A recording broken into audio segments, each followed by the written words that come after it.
যে জিনিসটা আমার সবচেয়ে বেশি ভালো লাগে, এই যে বলে না নির্মেদ লেখা, উনি হচ্ছে ওই নির্মেদ লেখা, যদি কম্পিটিশনে উনি 1 নম্বর।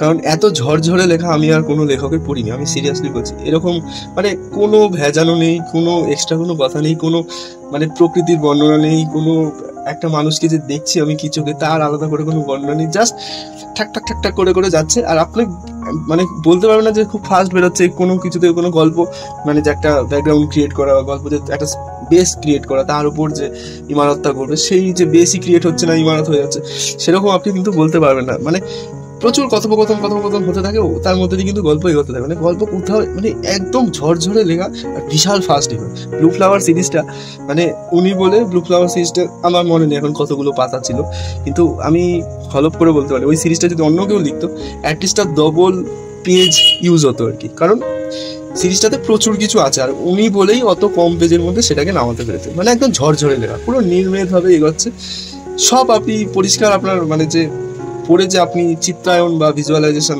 যেটা বলে, সেটা যখন আপনি করছেন সেটা কিন্তু আপনার কাছে পরিষ্কার। এমন না যে উনি কম লিখছে, কম বর্ণনা করছে বলে জিনিসগুলো আমার কাছে ক্লিয়ার না, সেটা নয় কিন্তু।